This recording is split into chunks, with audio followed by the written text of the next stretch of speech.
I was at a wedding this past week where I saw an exercise in public speaking. The groom was asked to give a speech. He protested. He said he had never given a speech before in his life. He would be very embarrassed, and he begged off, but everyone insisted. He stood up in order to cover his embarrassment and perhaps to get a little support. He leaned his hand on the shoulder of the bride. He began his talk saying, "This thing has been forced on me."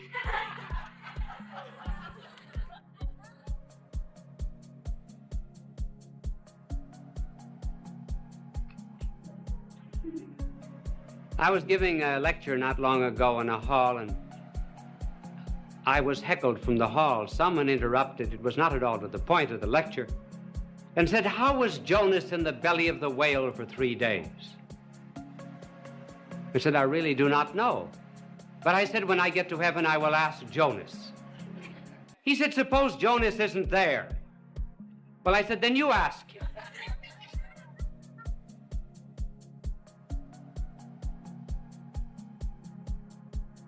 As you heard, this telecast is on the mentally sick, sympathy for them. Perhaps a good way to introduce it is to tell you a story of 2 dogs that were walking down Park Avenue the other day. One of them said to the other, who was quite an aristocratic little French poodle whose name was Peluche, he said, "I understand you're having nervous trouble." "Yes," he said, "I think I'll have to go to a psychiatrist." The other dog said to Peluche, "Well, why don't you do it?" Peluche said, "I can't. Not allowed to get on a couch."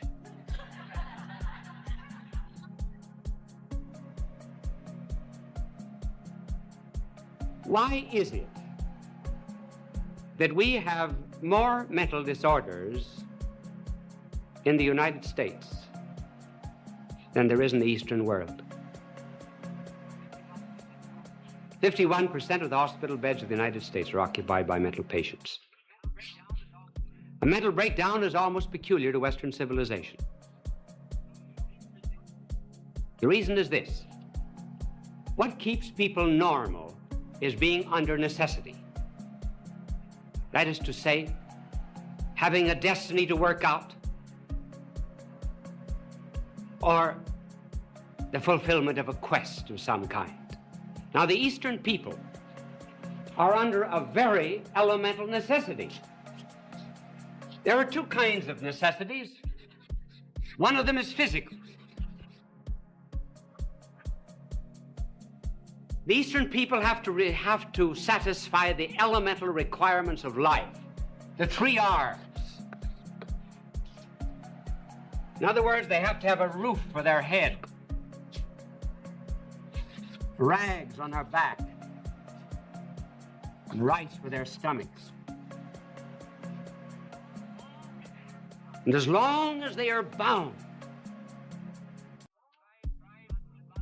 to strive to keep body and soul together, they keep normal. Our Western civilization is not under a physical necessity. There still is another necessity, which is moral. That moral necessity keeps people normal. It is the drive to be virtuous, to lead the good life, to eventually save one's soul. Now, if people do not have either a physical necessity or a moral necessity, they are apt to crack. That's one of the reasons why in our Western civilizations, we have not the problem with the 3 R's, we've got the ABCs: anxieties, boredom, and complexes.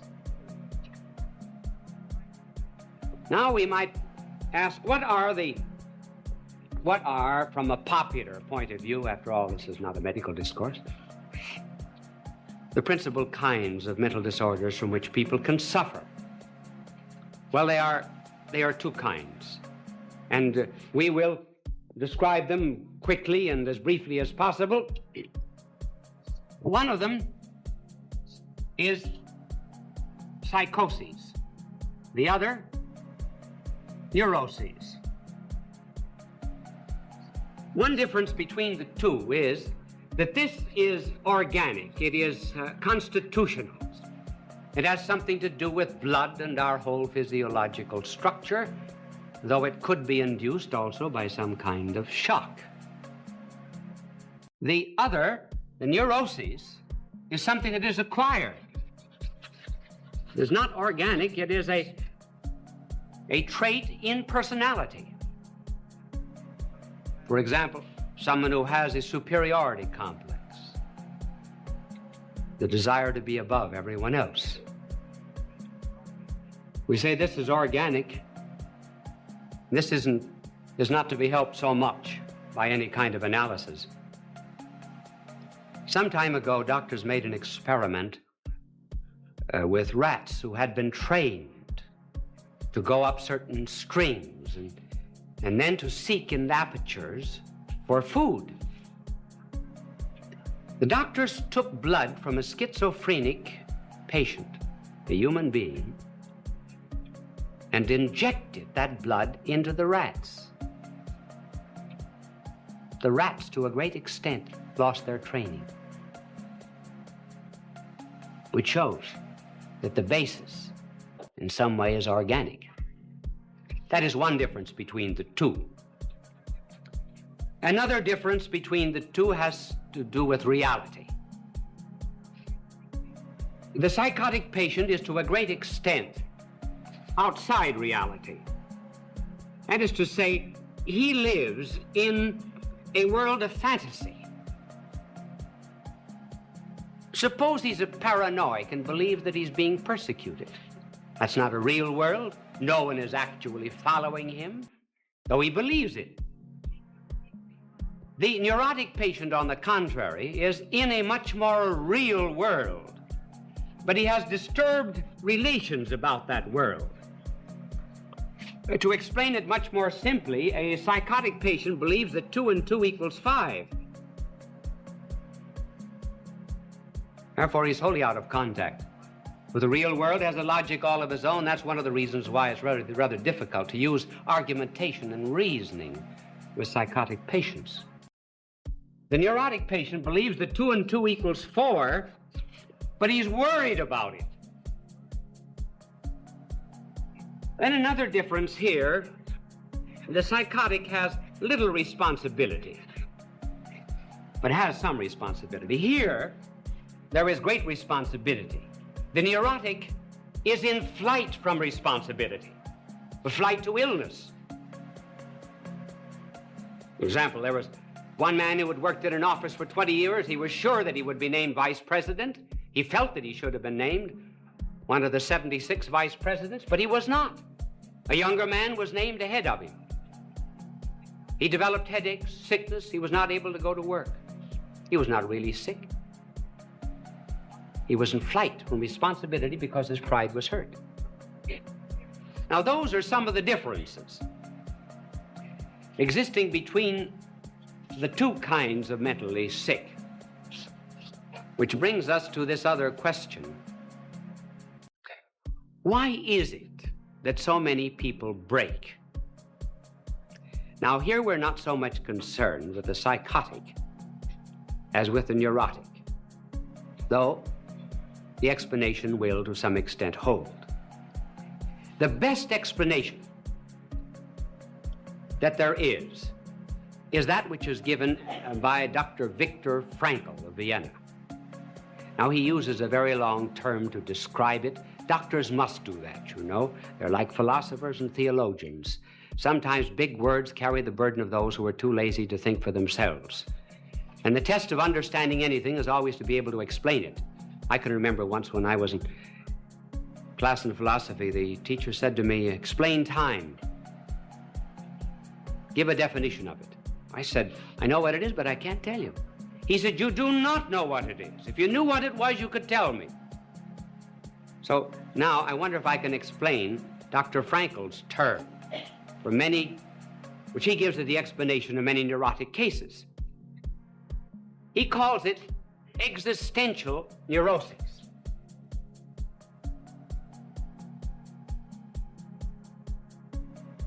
In other words, it has to do with a meaning for life. He says that the drive is not a will to pleasure, not a will to security, not a will to superiority, but the essential drive of life is a will to meaning. For example, a person would not have a gadget in his house 10 minutes without knowing what it was for. But some people will live 10, 20, 30, 40 years without knowing why they're here or where they're going. After all, that's the first question that has to be answered. And until that question is answered, namely the meaning of existence, one is apt to develop a neurosis. After all, when you go to the dentist, sit down in his chair. Before the dentist applies the drill, he has a right to say to you, what is your philosophy of life? Because if your philosophy of life is wrong, he can't be sure you'll ever pay your bill.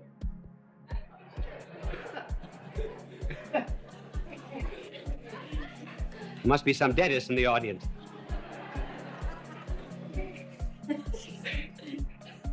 And see that existential neurosis, how it works out in a small way. On Sunday, some people have Sunday neuroses. They do not know what to do with their time.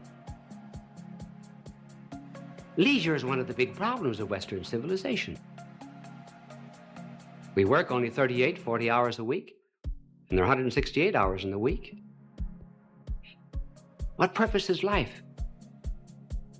The rest of the time. One of the reasons for juvenile delinquency, and we should call them not juvenile delinquents, but lawbreakers or hoodettes, little hoodlums.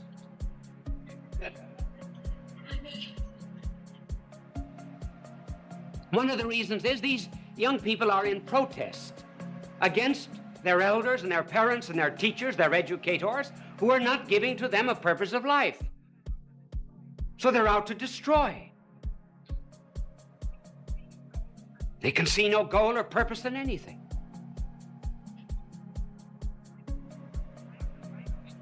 Dr. Frankel, who passed through both the Nazi and the Soviet concentration camp, said that some men who completely lacked a goal or purpose in life thought of their prison existence as just a march to a grave. Then there were others, he said, as soon as a purpose came into life, they got strength. He said we were all starved in prison, and yet, one day, one of our starving men went into the Soviet pantry and stole 3 potatoes. The Soviet guard announced to us that we would be starved until the guilty person appeared with the 3 potatoes. There were 2,500 prisoners. Suddenly they had something to live for, to assert their superiority over the Soviet system. And for 48 hours, not one of them, even though they had nothing to eat, would give way to the one who stole the 3 potatoes.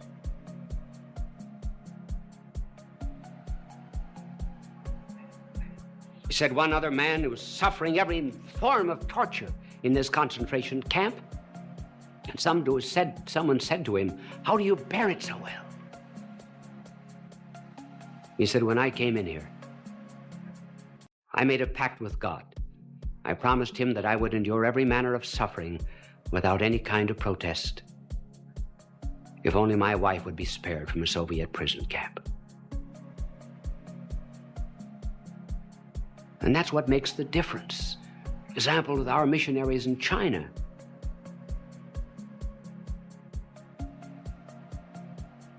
As long as they can see beyond the suffering, it becomes bearable and endurable. One woman was telling me that every day when she was let out into the prison yard, the guard would open the prison just about that wide and it would take her 2 or 3 minutes to squeeze out, and all of that time he would keep spitting in her face. And she just smiled back at him. One day she said, "Thanks." And without cynicism. And when she came back, he said to her, "Why did you say thanks?" He said, "Because you made it possible for me to understand how our Lord felt when he was spat upon. There was purpose." Nietzsche did not say many wise things, but one wise thing he said was, "One can endure the how of anything if you only know the why." And Dostoevsky, who suffered so much in a Siberian prison at the close of the last century, said, "I pray to God that I may be worthy of my suffering." He was not suffering from a neurosis caused by the meaninglessness of life. Why is it that we have more sympathy for the physically sick than the mental?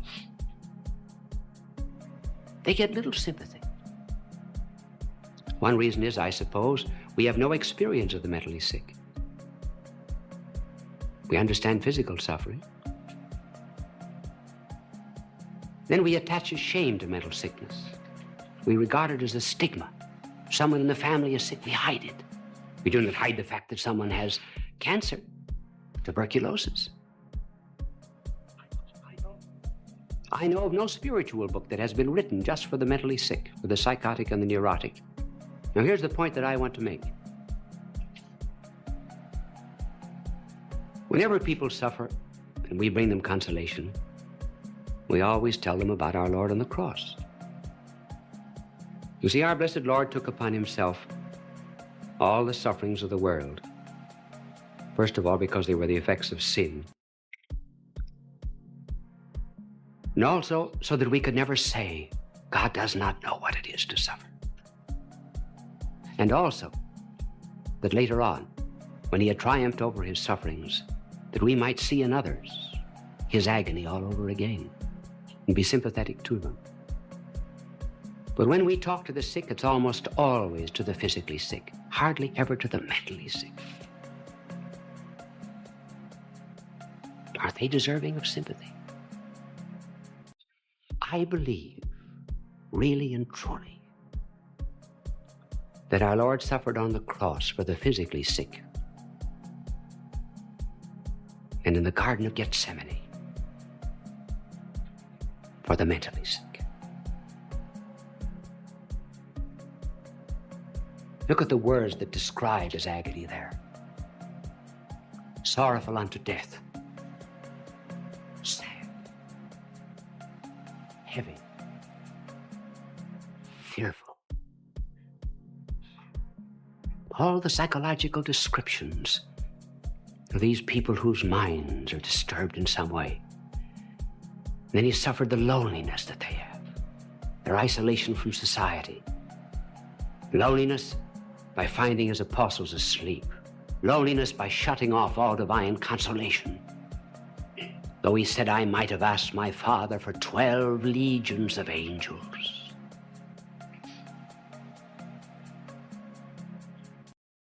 But more than that, he entered into their agony. It was mental agony he suffered for them. There are various levels of pain. And in order to understand his agony, just recall that animals do not suffer as much as we do. We're very apt to read into an animal's suffering, but it is actually quite unjustified. An animal may be in pain, say, for 2 or 3 hours, and there's each beat of pain, but the animal never adds up the beats.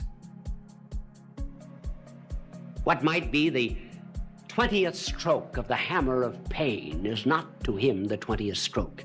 It's isolated, it's unrelated. It's just that moment. But when we suffer, we go back to the past. We say, oh, I've been suffering from this for 3 years, 7 years. And we pull all of that past up to the present moment and load it on the present. And then we look in the other direction. We look off into the future. Maybe 5 more years, maybe 10 more years. I will be tortured. And then we pull that back upon ourselves. And the present moment has within itself the addition of all that has been and all that we can imagine it will be. That is why we try to distract the sick, to break up that continuity. Now, in the case of the agony in the garden, our blessed Lord was suffering not physically.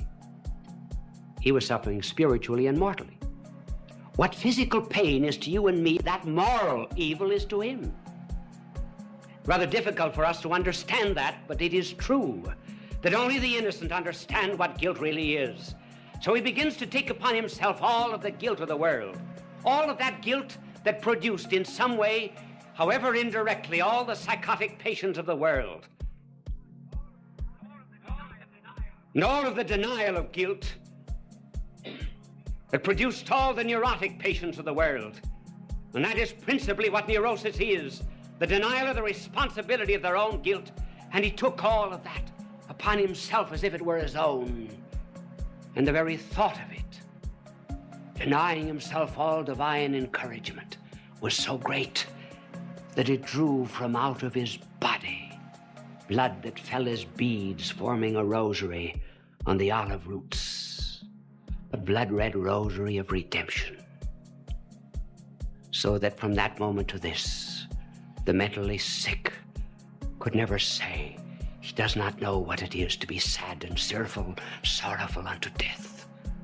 And also, in order that we might see in all of the mentally sick of the world the continuation of the agony in the garden. Maybe from now on, we'll have more sympathy for the mentally sick. This scene will return in just a moment.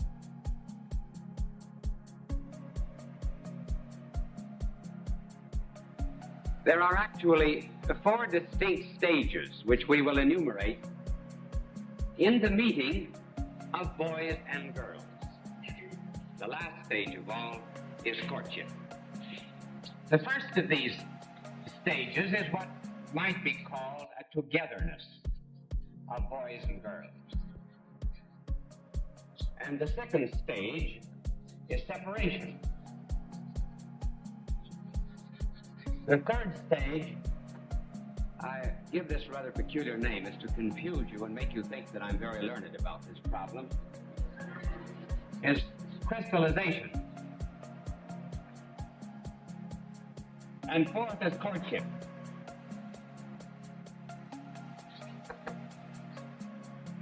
You know, I actually didn't spell that thing out because I don't remember whether there's one or two else in it.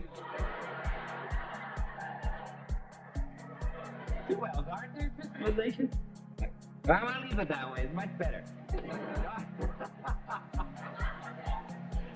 I should have looked for a synonym. Well, the first stage of boys and girls is that of togetherness in which they play together and are quite young, and they enjoy one another with a naturalness which is devoid of any of the troubles that come later on from sex differences. We need not emphasize this particular stage here. There's the same naturalness there that there is in the 2 children at the seashore who were the victims of divorced parents, and one said to the other, "How do you like your daddy?" The other said, "Fine." The first one said, "So did we. We had him last year." And the next is the separation. Now we reach a moment in the lives of boys and girls where the boys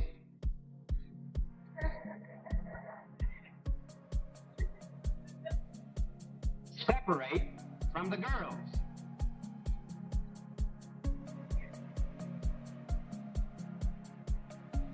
I'll bet I get another art scholarship for that one. Now, in this stage of separation of boys and girls, the boys do not want to be seen with the girls, and the girls do not want to be seen with the boys. As a matter of fact, the greatest punishment that can be given a boy at this particular age is to be made to sit with girls. Girls are all sissies. And then a girl, of course, in her turn, is to be put with a boy. It's a very interesting stage of life, and a very good one, because it is one that might be called polarization, in which they break off into opposite poles.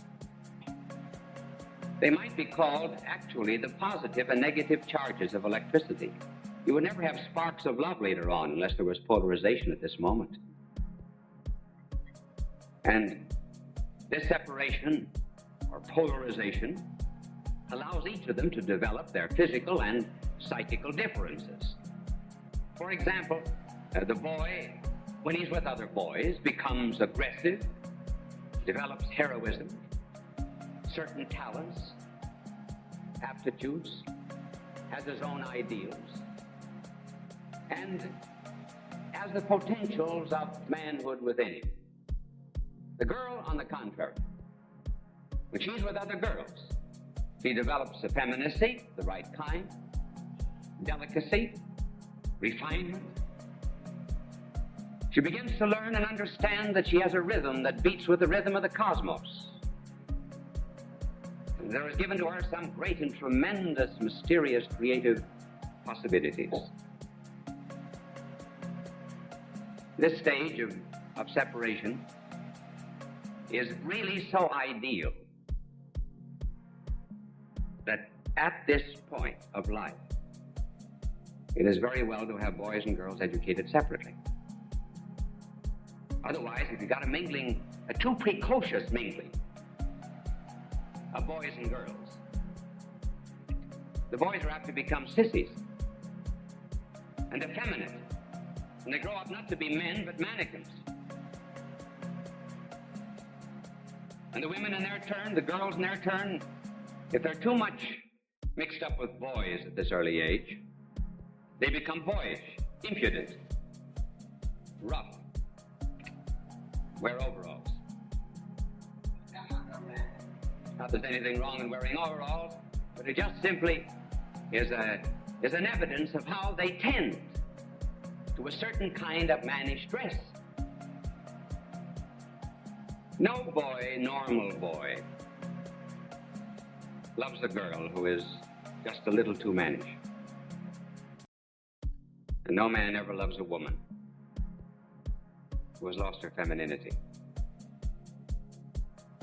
So this stage is early in life, but it's one that's ordained by God. Then you come to the third and very interesting stage, and we call crystallization. The reason we call it that is this. If you put a piece of wood in the Salzburg salt mines, after a while, that piece of wood will be covered with crystals, which very much resemble jewels. They are not jewels, actually. They are just crystals. But they take on a seeming richness which is not their own. And so it is with boys and girls after they get into their teens a little ways. They're dealing with one another, and one another is very ordinary, but they endow one another with great and tremendous qualities.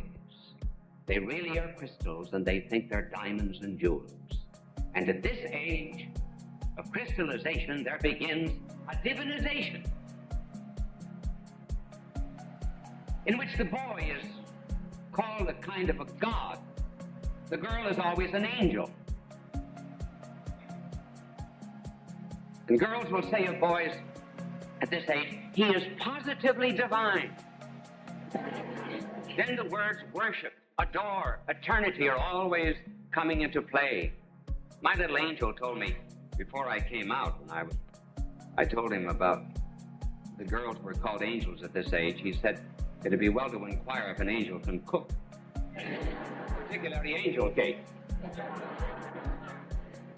Well, at this stage of divinization, there is something right and there's something wrong. And here very often is where parents and educators fail to understand the psychology of youth, simply because they do divinize one another. And they turn crystals into jewels. There's something right and good about this. They would not have had this instinct for turning girls into angels and men into some kind of divinity if there was not already awakening within their soul a love of the infinite itself. They have not only bodies, they have souls. And instinctively, these young people know that they were made for infinite happiness. God intended them to have it. There ought to be an ecstasy. There ought to be an unending thrill. They ought to be with the divine. They ought to be with the angels, certainly. And parents and educators should not make fun of young people who crystallize and divinize one another. Why is it that there's so much religion, and the words of religion are so much bound up with love at this stage? It's because love and religion always go together. Just like hate and communism go together, so do love and religion. Their mistake, however, is to place the infinite in the finite. And to think that the infinite happiness and love and ecstasy and thrill that they want, thrill that is unending, is to be found in something that is purely corporal and physical. That's their mistake. But their craving is right. And a certain amount of sympathy toward the young at this stage can lead them on to a right appreciation of what is good, and what they're really seeking. This is the age, of course, when boys begin to wash behind their ears. They discover neckties. They're very careful now of the clothes that they wear. They did not mind a patch in the trousers. Now they do. They begin to have pin-up girls in their room. I heard of two soldiers in Korea. They had beds next to one another, and one of them had a lot of pin-up girls above his bed, and he was studying them. The other soldier said to him, "Remember, they're 85% water."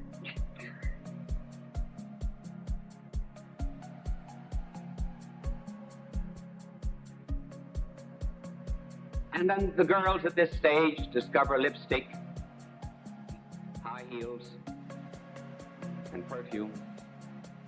I know of one girl who was being crystallized at this particular age of life, who believed the perfume advertisements. Remember the cartoon that appeared years ago? Someone went into a perfume counter and said, "Haven't you anything for beginners?" Well, this girl went in and she wanted some perfume. Oh, she was an angel, and the clerk said, "Well, here we have a perfume, $35. It's called Perhaps." She said, "For that price, it ought to be called Sure."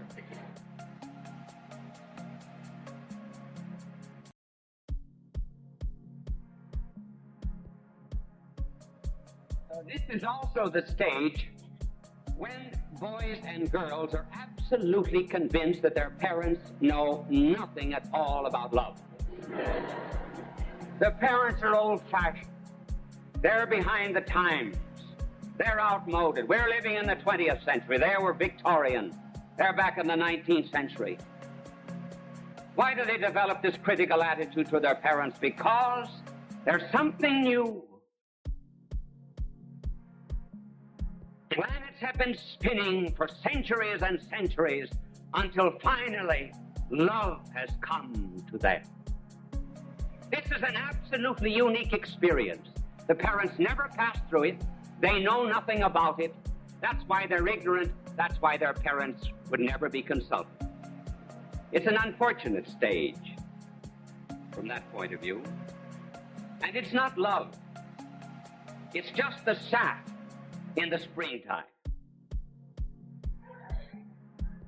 There's no courtship here. Despite the fact that they go through agonies, there's a tremendous anxiety they suffer, torture. The girl doesn't appear at the drugstore at the right time. If he doesn't call at the appointed hour. If she has a headache and can't meet him. If she's seen stopping and speaking to someone else at the street corner. Life isn't worth living.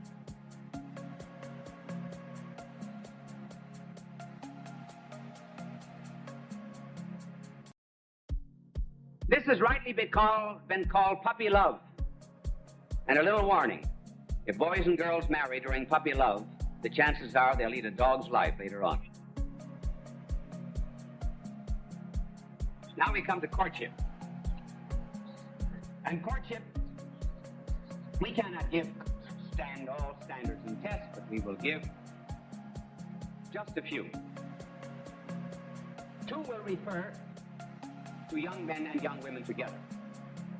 One will refer to a young woman alone, and the other attests for a young man. First together is the problem of affinity. And secondly, for boys, sacrifice. For girls, femininity.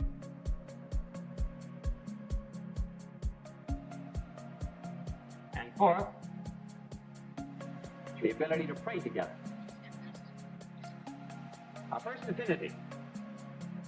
Is there an affinity between a young couple who are beginning to fall in love with one another? I'm not speaking of physical affinity. That has been treated elsewhere and in a very copious fashion. But it is well to remember that beauty in a man, in a woman, and strength in a man do not long endure.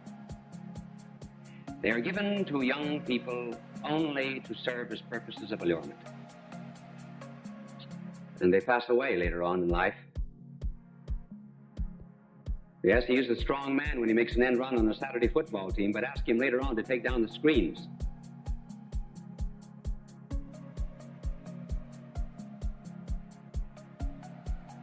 They must have hit someone with that.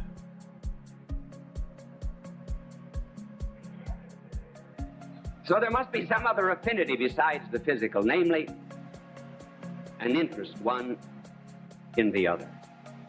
They need not be intellectual, they need not be college graduates,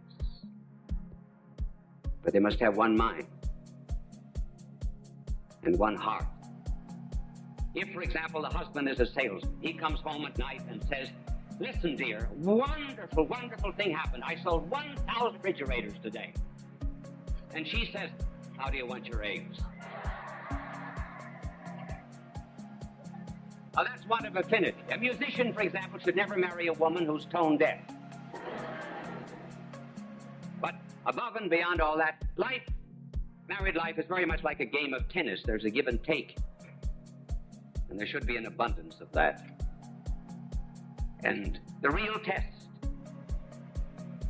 as they come closer to one another, is to ask if they can share not only the joys of life, but also the frustrations. A symphony is made up of a treble and bass. There are indeed melodious notes, but there are also counterpoints, and there are seemingly opposing and conflicting themes, and yet all of them, in some beautiful fashion, are molded together into harmony.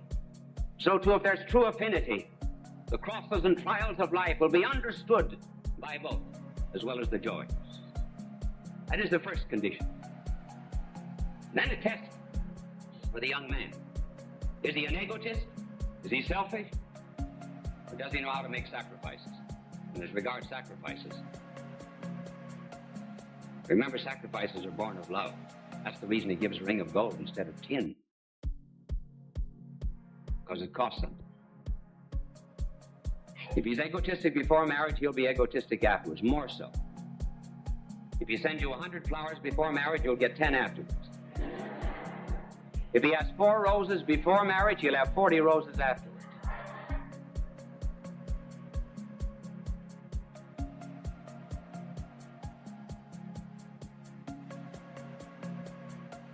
And if the young man is the spirit of sacrifice, he'll have reverence for the woman.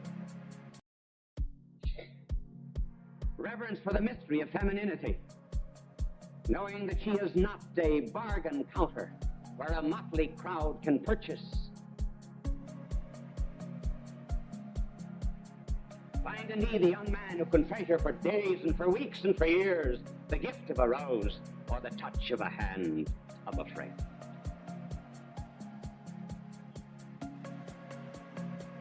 Now a little test for the young women on the part of the men.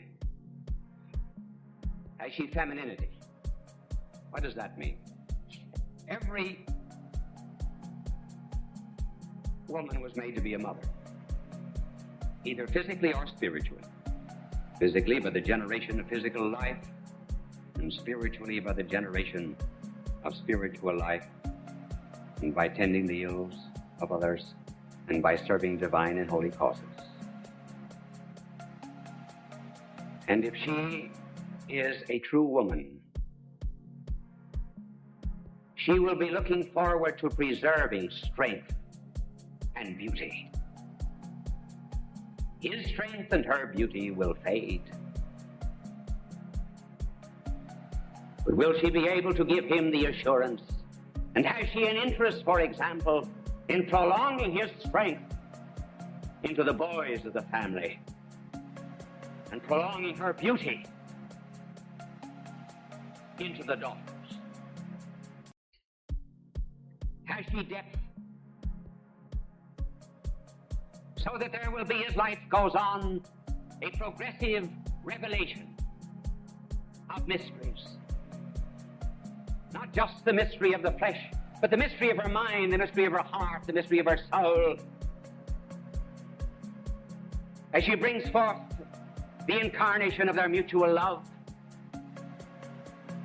and as she reveals the ability to train minds and hearts and souls, she reveals the mystery of motherhood, something he never saw in her before.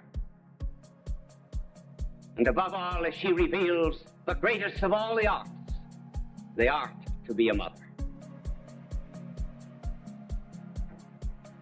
If she is the right kind of a woman, then the man will say to her, as Dante said to Beatrice, I look on Beatrice and Beatrice looks on God.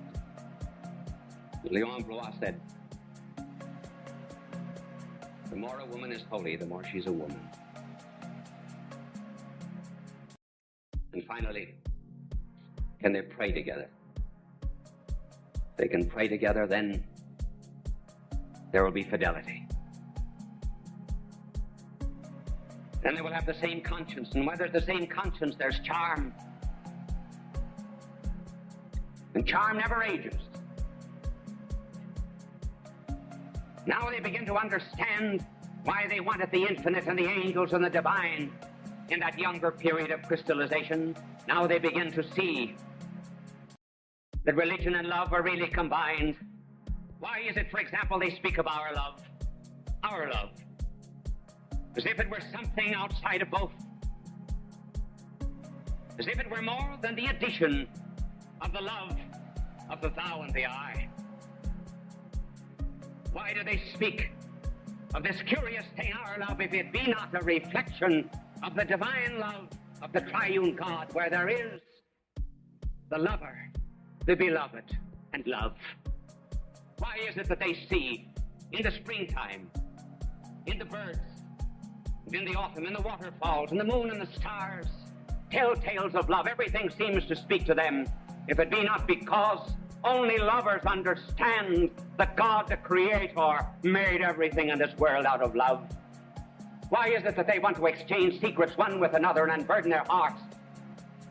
If it be not because they are reflections of another revelation of God himself, who would not keep the secret of his love and told it in the Old Testament.